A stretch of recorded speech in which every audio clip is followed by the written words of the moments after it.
एक बार पुनः सभी छात्र छात्राओं का अभिनंदन है।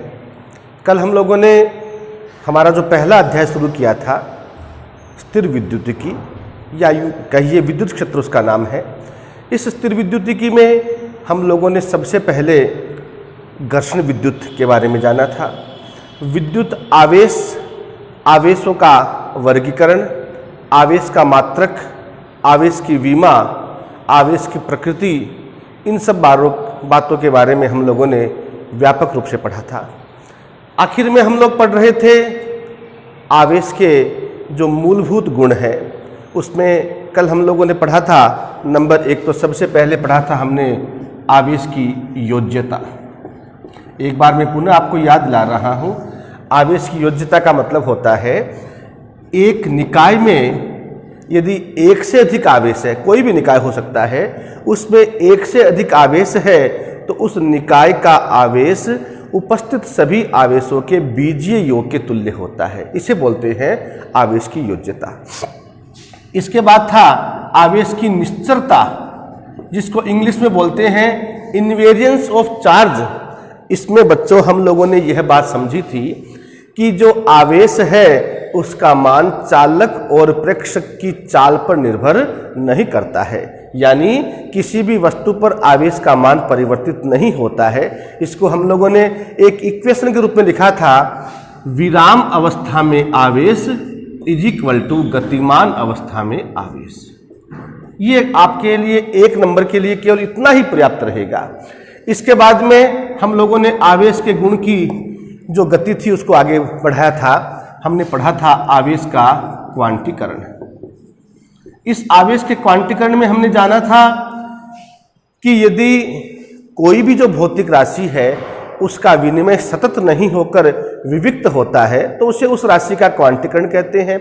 जब बात आती है आवेश की, तो यदि आवेश का विनिमय सतत नहीं होकर विविक्त हो रहा है तो इसे हम क्या बोलेंगे, आवेश का क्वांटीकरण।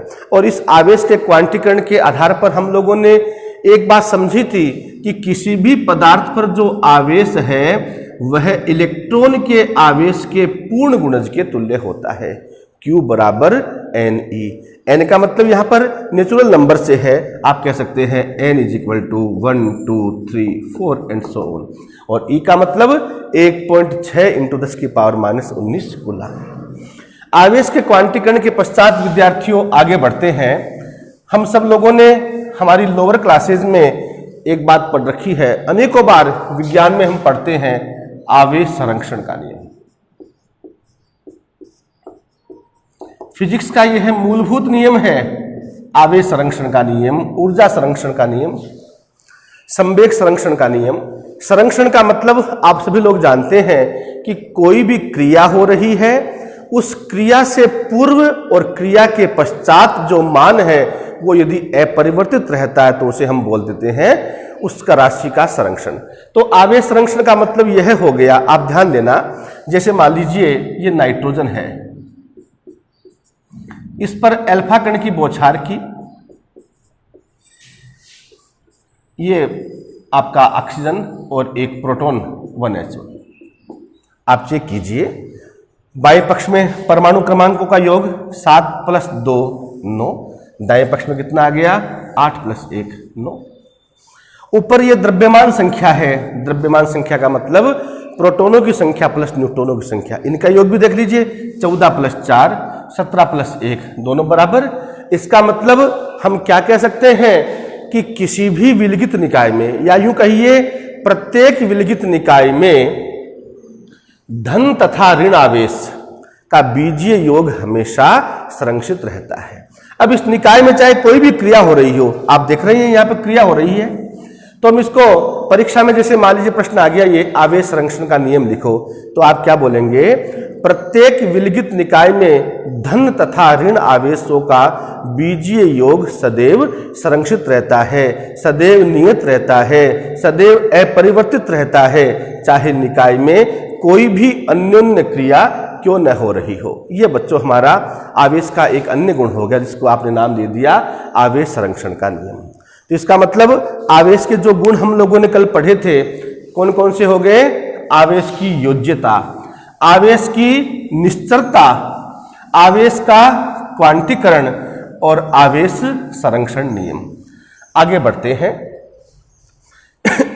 आप लोगों ने बच्चों कल एक बात पढ़ी थी कि किसी भी पिंड का जो आवेशन है वह होता है इलेक्ट्रॉनों के स्थानांतरण से। इलेक्ट्रॉनों का जो स्थानांतरण होगा उस स्थानांतरण के कारण से ही किसी भी पिंड का आवेशन होता है। ऐसे पदार्थ जो इलेक्ट्रॉन त्यागते हैं उनको तो आप लोगों को पहले से पता है, जो इलेक्ट्रॉन त्यागते हैं उनको हम बोलते हैं धन आवेशित पदार्थ। जो इलेक्ट्रॉन ग्रहण करते हैं उनको बोलते हैं हम लोग ऋण आवेशित पदार्थ। तो ये आप लोगों के कॉन्सेप्ट ध्यान में रहना चाहिए कि किसी भी पिंड का आवेशन है वह इलेक्ट्रॉनों के स्थानांतरण से ही संभव होता है। अब हम आगे बढ़ते हैं कि कोई भी जो पिंड है उसका आवेशन किन किन तरीकों से संभव है। यानी अब आप हेडिंग डालेंगे अपनी कॉपी में, आवेशन के विभिन्न तरीके, आवेशन की विभिन्न विधियां, विभिन्न विधियों के नाम की जानकारी ले। तो बच्चों सबसे पहले तो हो गया हमारा यह घर्षण द्वारा आवेशन। घर्षण द्वारा आवेशन, इसके बारे में आप लोगों ने कल पढ़ लिया था। आपको बहुत डिटेल में कल मैंने बताया था कि एम्बर को किसी रेशेदार पदार्थ से रगड़ते हैं तो उसमें एक ऐसी शक्ति आ जाती है जिससे वह कागज के छोटे छोटे टुकड़ों, घास फूस के तिनकों को आकर्षित करने लग जाता है। इसे हम क्या बोलेंगे? घर्षण विद्युत। इसके बाद में इसका जो दूसरा तरीका है वह है बच्चों संपर्क द्वारा आवेशन, या बोल देते हैं इसको चालन द्वारा। अब आप लोगों को चालन जो शब्द है ये किससे संबंधित है? चालक से। चालक का मतलब क्या होता है? चालक वे पदार्थ होते हैं जिनमें आवेश का प्रवाह सुगमता से होता है। चालकों की क्या प्रवृत्ति होती है? इलेक्ट्रॉन त्यागने की प्रवृत्ति होती है। तो हम क्या बोलेंगे? चालकों में मुक्त इलेक्ट्रॉन होते हैं। तो संपर्क द्वारा आवेशन कैसे होगा? ध्यान देना, ये एक वस्तु है, मान लीजिए बच्चों धातु का गोला है, एक यह कोई दूसरा धातु का गोला है, दोनों एक एक कुचालक स्टैंड पर रखे हुए हैं। यहां पर भी ये कुचालक स्टैंड हो गया। अब आप क्या कर रहे हैं? इन दोनों को संपर्क में ला रहे हैं। यूं मान लीजिए आप लोग कि यह गोला आवेशित है, यह गोला आवेशित है, अभी तो दूर है, आपने इनको कांटेक्ट करा लिया, तो कांटेक्ट कराने से क्या हो जाएगा? आवेश का प्रवाह होगा। आवेश का प्रवाह होगा और दोनों ये जो धातु के गोले हैं उन पर क्या आ जाएगा? आवेश आ जाएगा। तो इसको हम क्या बोलेंगे? संपर्क द्वारा आवेशन, या बोल देते हैं चालन द्वारा आवेशन। तो कुल मिलाकर ये इतनी कोई विशेष बात नहीं है जिसको आप लोगों को समझने में परेशानी हो रही हो। तो पहला तरीका हो गया घर्षण द्वारा आवेशन, दूसरा हो गया चालन द्वारा आवेशन। तो इसके बारे में यदि आपको लिखना हो तो आप क्या बोलेंगे? यदि दो चालक पदार्थों को संपर्क में लाएं तो आवेश का जो स्थानांतरण होता है उसे हम क्या बोल देंगे? चालन द्वारा आवेशन, उसे हम बोल देंगे संपर्क द्वारा आवेशन। तीसरे तरीके पर ध्यान देते हैं, ये काफी इंपॉर्टेंट है, परीक्षा में आया हुआ भी है। यह है बच्चों प्रेरण द्वारा आवेशन।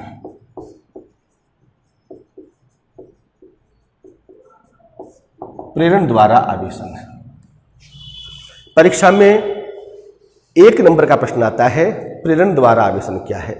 तो आप लोगों को पहले मैं समझा रहा हूं, आप लोग चाहो तो वो चित्र बना के दर्शा सकते हैं या सीधी परिभाषा लिख सकते हैं। आप सारे बच्चे ध्यान देना, यह विद्यार्थियों एक धातु का गोला है जो कुचालक स्टैंड पर रखा हुआ है।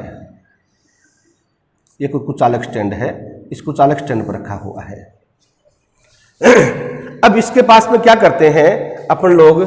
सिल्क के कपड़े से रगड़ी हुई कांच की छड़ लेकर आते हैं।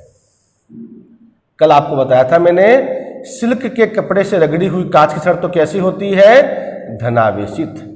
और फर्श से रगड़ी हुई एबोनाइट की छड़ कैसी होती है? ऋणावेशित। इस धातु के गोले के पास में सिल्क के कपड़े से रगड़ी हुई कांच की छड़ यानी धनावेशी छड़ लेकर आते हैं। आप लोगों को पता है चालकों में क्या होता है, मुक्त इलेक्ट्रॉन। तो यहां पर ये गोले का इस छड़ के सम्मुख वाला पृष्ठ है, इस पर क्या आ जाएगा, मुक्त इलेक्ट्रॉन आ जाएंगे, ऋणावेश आ जाएगा। ऋणावेश आ जाएगा तो यहां पर इलेक्ट्रॉनों आवेश की क्या हो जाएगी, कमी या इलेक्ट्रॉनों की कमी। तो यहां पर इलेक्ट्रॉनों की कमी का मतलब आपने इसको बता दिया धनावेश। तो कहने का मतलब यह जो छड़ है इसको टच नहीं कराया था, केवल आप इसके पास लेकर आए थे तो आपने क्या पाया, इस गोले के छड़ के सम्मुख पृष्ठ पर तो क्या हो गया, मुक्त इलेक्ट्रॉन आ गए और यहां पर इलेक्ट्रॉनों की कमी हो गई। कमी होने का मतलब कौन सा आवेश आ गया, धनावेश। और इसका प्रभाव क्या हुआ, यह गोला संपूर्ण रूप से क्या हो गया, आवेशित। इसको तो हम क्या बोलेंगे, प्रेरण द्वारा आवेशन। तो परीक्षा में इसको परिभाषा के रूप में कैसे लिखे, आप क्या बोलेंगे बच्चों, आप बोलेंगे किसी आवेशित वस्तु के द्वारा किसी अन्य वस्तु को संपर्क स्थापित किए बिना आवेशन की जो प्रक्रिया है उसे हम बोलते हैं प्रेरण द्वारा आवेशन। एक बार पुनः सुन लीजिए, किसी आवेशित वस्तु के द्वारा किसी अन्य वस्तु को संपर्क स्थापित किए बिना आवेशन की प्रक्रिया प्रेरण द्वारा आवेशन कहलाती है। तो इसका मतलब आवेशन के कितने तरीके हो गए, 3 तरीके हो गए। पहला तरीका क्या हो गया, घर्षण द्वारा आवेशन। दूसरा कौन सा हो गया, संपर्क द्वारा आवेशन। और तीसरा कौन सा हो गया, प्रेरण द्वारा आवेशन। इसके बाद में बच्चों एक और छोटा सा टॉपिक पढ़ते हैं। ये भी जब एनसीईआरटी का सिलेबस लागू हुआ था उसी साल से ये टॉपिक जुड़ा था। अब वापिस एनसीईआरटी किताब है, हालांकि राजस्थान बोर्ड में भी ये जुड़ा हुआ है, लेकिन अभी तक बोर्ड परीक्षा में नहीं पूछा गया है, तो हो सकता है इस साल ये पूछ लिया जाए। अब ये टॉपिक हम पढ़ रहे हैं, यह है स्वर्णपत्र विद्युतदर्शी।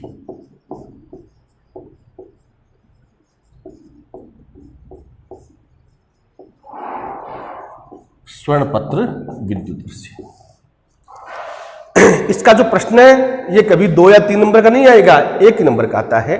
स्वर्णपत्र विद्युतदर्शी क्या है, तो सबसे पहला जवाब आपका यह होना चाहिए, यह आवेश के उपस्थिति के संसूजन का एक उपकरण है। यानी आवेश का परिमाण कितना है इस बात की जानकारी देता है। कौन देता है, स्वर्णपत्र विद्युतदर्शी। तो आप क्या बोलेंगे, स्वर्णपत्र विद्युतदर्शी आवेश के उपस्थिति के संसूजन का एक उपकरण है। अपन लोग इसकी थोड़ी सी बनावट समझ लेते हैं। आप लोग केवल मात्र इस पर ध्यान देंगे, ज्यादा कोई लंबा चौड़ा टॉपिक नहीं है। इसमें क्या होता है, यह विद्यार्थियों कांच का एक पात्र होता है।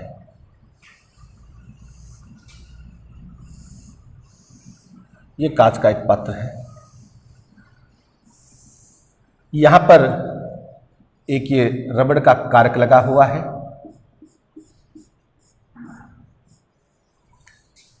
एक यहां पर इसके बीच में से एक धातु की जो छड़ है वह ऊर्ध्वाधर लगी हुई है।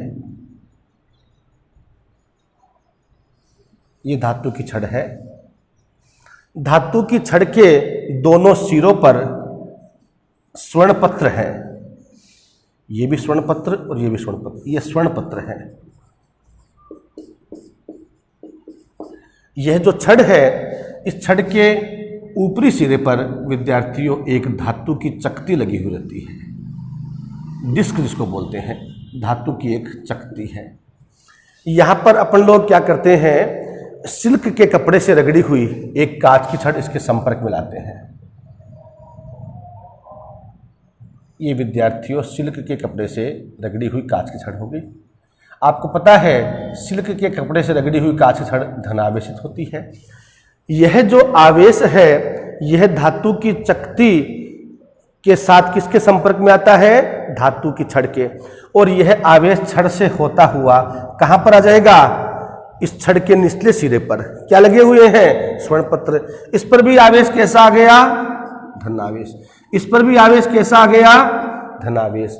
हमने जाना है, हम जानते भी हैं कि समान प्रकृति का आवेश एक दूसरे को प्रतिकर्षित करते हैं। इस कारण से ये जो स्वर्ण पत्र है चिपके हुए नहीं है, एक दूसरे से दूर हट रहे हैं। ये जितने अधिक दूर हटते हैं इसका मतलब आवेश का परिमाण उतना ही अधिक है। तो कुल मिलाकर क्या हो गया भाई, स्वर्ण पत्र विद्युतरश्मि का मतलब क्या हो गया, यह आवेश के उपस्थिति के संसूजन का एक उपकरण है। बहुत सामान्य सी बात है। अब अपन लोग इस चैप्टर के मुख्य टॉपिकों की शुरुआत कर रहे हैं। ये तो यूं मानिए आप लोग इस स्थिर विद्युतिकी में आपने आवेशन के बारे में थोड़ा बहुत संक्षेप में जाना है। अब अपन लोग आगे बढ़ रहे हैं, काफी महत्वपूर्ण टॉपिक की शुरुआत कर रहे हैं। अब है बच्चों ये कूलाम का नियम।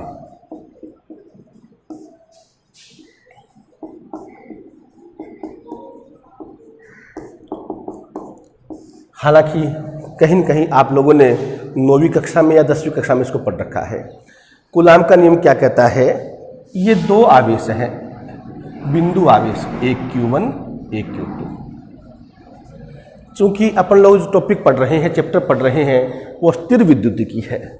स्थिर विद्युतिकी के बारे में हमें पहले से ही पता है कि विद्युतिकी की एक ऐसी शाखा जिसमें स्थिर आवेशों के मध्य होने वाली अन्योन्य क्रियाओं का अध्ययन किया जाता है।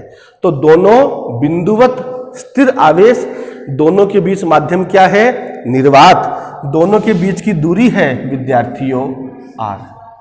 तो कूलाम नाम के वैज्ञानिक ने क्या बताया कि निश्चित बात है यदि दोनों समान प्रकृति के हैं तो यहां पर कौन सा बल होगा, प्रतिकर्षण। विपरीत प्रकृति का है तो होगा आकर्षण। लेकिन जो भी बल लग रहा है, चाहे वो आकर्षण या प्रतिकर्षण, यह बल डिपेंड करता है विद्यार्थियों नंबर 1 आवेशों के परिमाणों के गुणनफल के समानुपाती।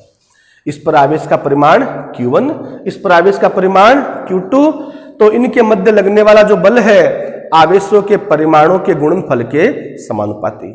इनके मध्य लगने वाला जो भी बल है, चाहे वो आकर्षण हो या प्रतिकर्षण, यह डिपेंड करता है आवेशों के बीच की दूरी के वर्ग के व्युत्क्रमानुपाती। तो क्या हो गया, F प्रोपोर्शनल टू या F समानुपाती Q1 Q2 और F समानुपाती 1/r², या बोल देंगे F व्युत्क्रमानुपाती r²। इन दोनों को हमने मिला दिया, एक साथ लिख दिया, तो आप लिख सकते हैं और F समानुपाती Q1 Q2/r²। हम सबको पता है जब भी समानुपाती का निशान हटाते हैं तो एक कांस्टेंट आता है, ये आ जाएगा F बराबर K Q1 Q2/r²। यहाँ पर ये जो K आया है नियतांक है, इस नियतांक को बच्चों हम क्या बोलते हैं, कूलाम नियतांक। चूंकि बच्चों हम लोगों ने 9वीं कक्षा से ये जान लिया है बल कैसी राशि होती है, सदिश राशि। सदिश का मतलब इसके लिए दिशा का ज्ञान होना आवश्यक है। इस बल की दिशा किधर होगी, आवेशों को मिलाने वाली रेखा के अनुदिश। बल की दिशा किधर होगी, आवेशों को मिलाने वाली रेखा के अनुदिश। तो यदि हम इसको वेक्टर फॉर्म में लिखें तो हम क्या बोल देंगे, आप बोल सकते हैं और vector F = K Q1 Q2/r² और साथ में आ जाएगा बच्चों r²। r³ का मतलब क्या हो गया, इकाई सदिश। इकाई सदिश का मतलब जिसका परिमाण 1 हो। ये वेक्टर F बराबर आ गया। अब बच्चों प्रश्न उठता है कि ये कूलाम नियतांक जो आया है K, इसका मात्रक क्या होगा, इसका मान क्या होगा। महत्वपूर्ण बात है, इस बात को आप लोग विशेष रूप से समझेंगे क्योंकि परीक्षा में अनेकों बार, राजस्थान बोर्ड की परीक्षा में और सेंट्रल बोर्ड की परीक्षा में, दोनों में कहीं न कहीं ये अनेकों बार आया हुआ है। K का मतलब कूलाम नियतांक। सबसे पहले मात्रक जानते हैं, रटने की जरूरत नहीं है। आप लोग देख रहे हैं K को एक साइड में ले लिया हमने, K बराबर क्या आ गया, F_r²/Q1 Q2, F_r²/Q1 Q2। आप सबको जानकारी है F का मतलब बल, बल का मात्रक न्यूटन, गुणा का निशान, R दूरी है, दूरी का मात्रक मीटर, तो ये आ गया मीटर², बट्टे Q1 Q2 कूलाम, कूलाम तो क्या आ गया, ये कूलाम²। तो विद्यार्थियों आप लोग ध्यान रखेंगे, इसका मात्रक क्या आ गया, न्यूटन गुणा मीटर स्क्वायर प्रति कूलाम स्क्वायर। इसकी विमा जाने अपन लोग, इस कूलाम नियतांक की विमा जाने। न्यूटन का मतलब बल, बल की विमा क्या होती है? m1 l1 t-2 into metre square, metre क्या है? दूरी, इसकी विमा हो गई l स्क्वायर बट्टे कूलाम स्क्वायर। कूलाम क्या है बच्चों? आवेश। कल आप लोगों ने जाना था I बराबर क्या होता है? Q बट्टे T। तो Q बराबर क्या आ गया? IT। I का मतलब धारा, धारा की विमा A और समय की विमा T। तो Q की विमा क्या हो गई? 80। तो कूलाम स्क्वायर, तो ये क्या आ जाएगा? 80 का होल स्क्वायर यानी A स्क्वायर T स्क्वायर। ऊपर ले जाइए बच्चों इसको, तो आप क्या बोल देंगे? m1 l की पावर आप देख रहे हैं 1 और 2 3, t की पावर -2 है, ये ऊपर जाएगी, ये भी माइनस की होगी, तो t की पावर -4। a की पावर 2 है, इसको ऊपर ले जाओ, ये हो जाएगी माइनस की।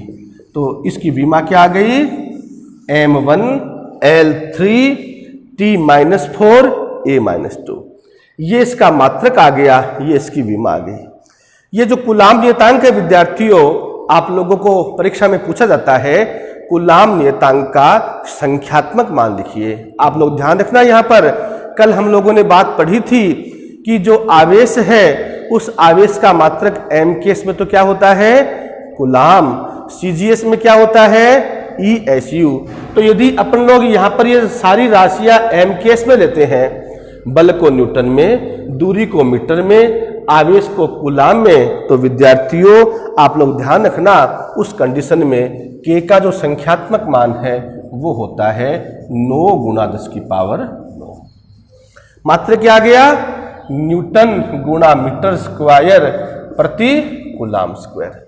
ये k का मान आ गया है। कब? जब आप लोग सारी राशियों किस में ले रहे हैं? m केस में। यदि मान लीजिए बच्चों आपने बल को CGS में यानी डाइन में ले लिया, दूरी को सेंटीमीटर में ले लिया और आवेशों को किस में ले लिया? ESU में, उस समय k का जो संख्यात्मक मान है वो क्या होगा? 1। और उस समय इसका मात्रक क्या होगा? डाइन गुणा सेंटीमीटर स्क्वायर बट्टे इसकी जगह आ जाएगा ESU का होल स्क्वायर। तो ये विशेष बात है, आप लोग ध्यान में रखना है। m केस की बात करेंगे तो k बराबर 9 गुणा 10⁹ और यदि आप CGS की बात करते हैं तो k बराबर आ जाएगा 1। क्लियर होगी बात? तो कहने का मतलब आज से अपन लोगों को यह बात पता चल चुकी है कि कूलाम बल का मान होता है F बराबर k Q1 Q2 बट्टे R स्क्वायर। F बराबर k Q1 Q2 बट्टा R स्क्वायर R के। ये जो कूलाम नियतांक है k, इसको बच्चों हम लोग इस रूप में भी दर्शाते हैं, k बराबर 1/4 पाई। ये आप लोगों के लिए नया संकेत है, हालांकि कक्षा 11 में मैंने आपको बताया था एक बार इसका नाम। ये है एप्सिलॉन 0। क्या बोलते हैं इसको? एप्सिलॉन 0। तो k बराबर क्या आ गया? 1/4 पाई एप्सिलॉन 0। अब इसको कई किताबों में नोट भी बोलते हैं, तो आप कह सकते हैं 1/4 पाई एप्सिलॉन नोट। ये जो एप्सिलॉन 0 है या एप्सिलॉन नोट है, इसको कहते हैं बच्चों निर्वात की विद्युतशीलता।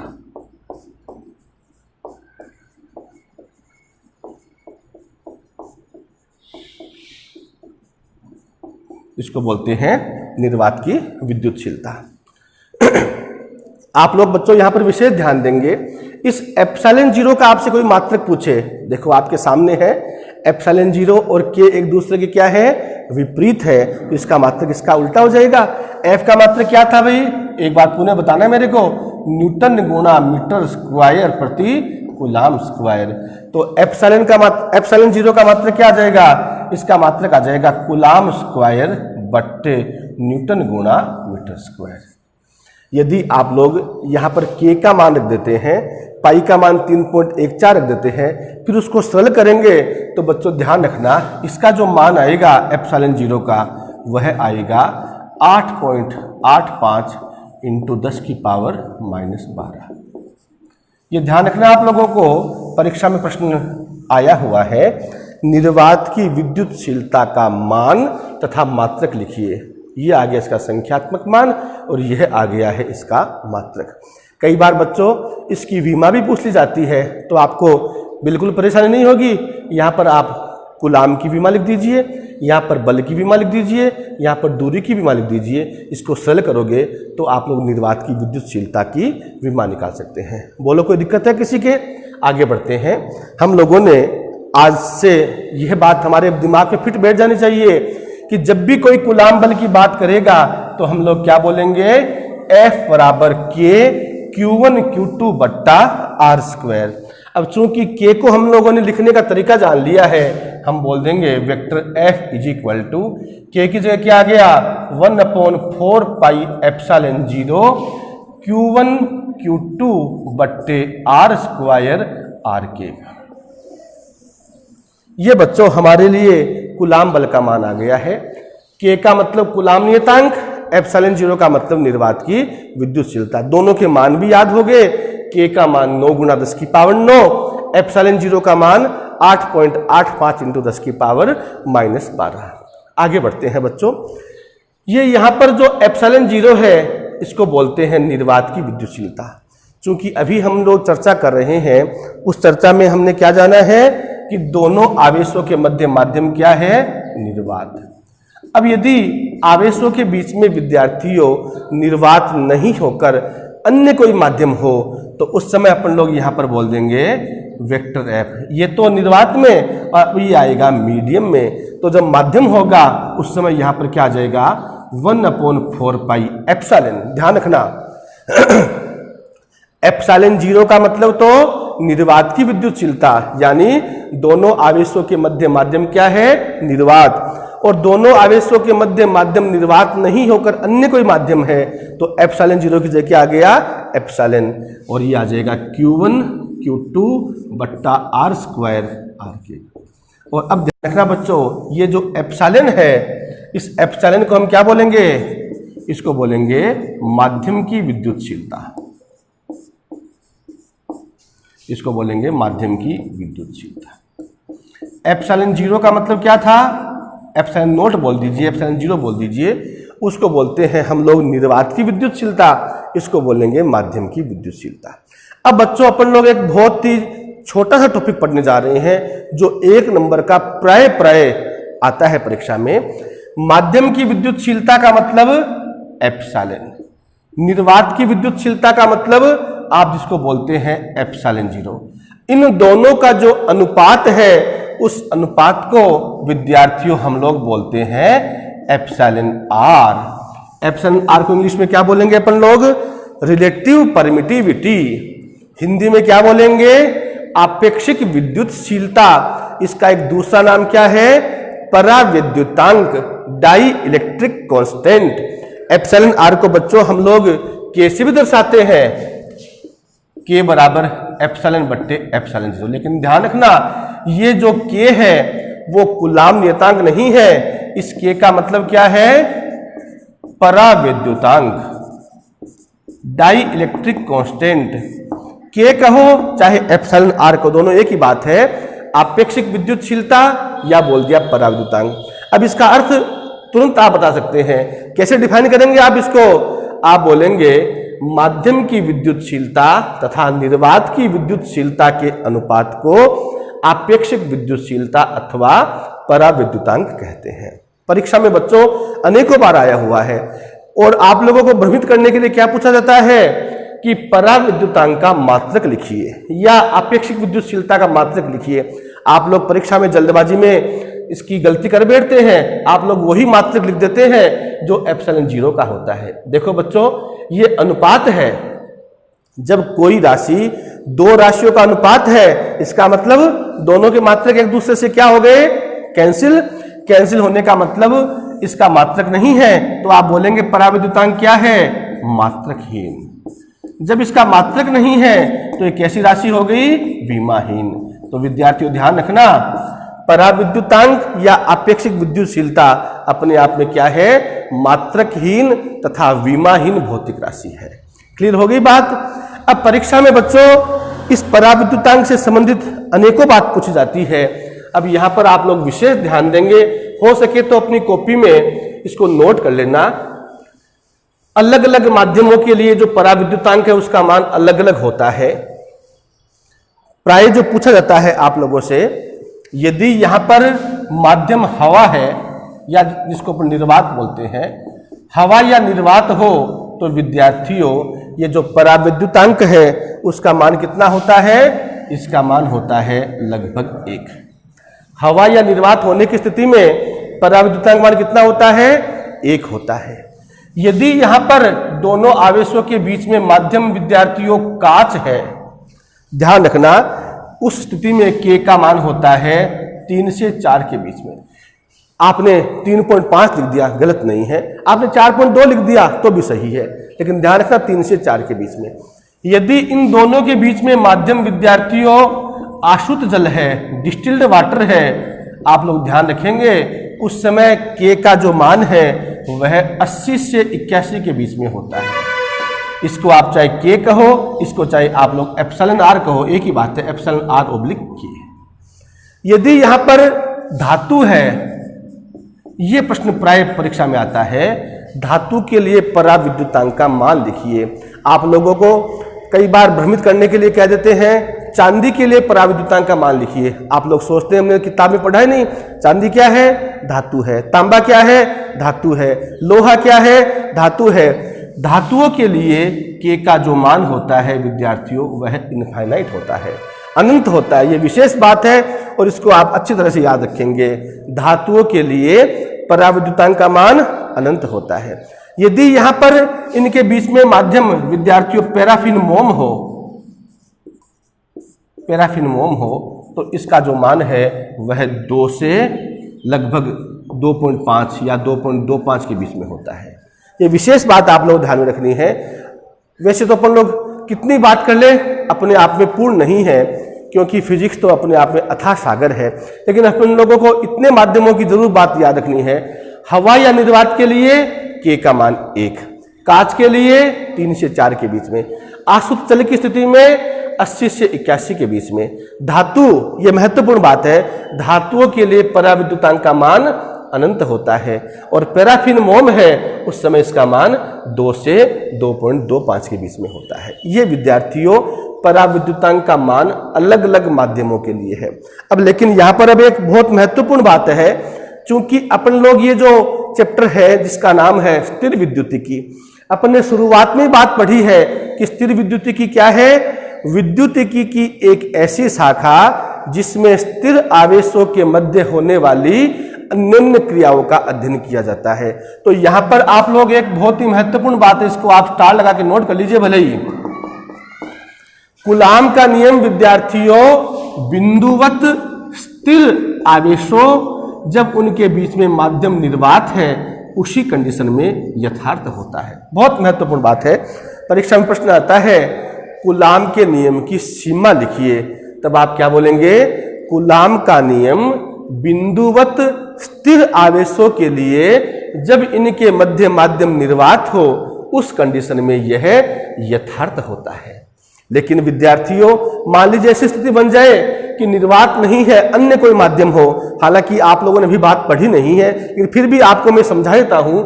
यदि इनके बीच में निर्वात के स्थान पर अन्य कोई पराविद्युत माध्यम हो, उस स्थिति में क्या होगा? आप लोगों को इस टॉपिक के बाद में एक नया टॉपिक पढ़ाऊंगा जिसका नाम आएगा विद्युत क्षेत्र, इलेक्ट्रिक फील्ड।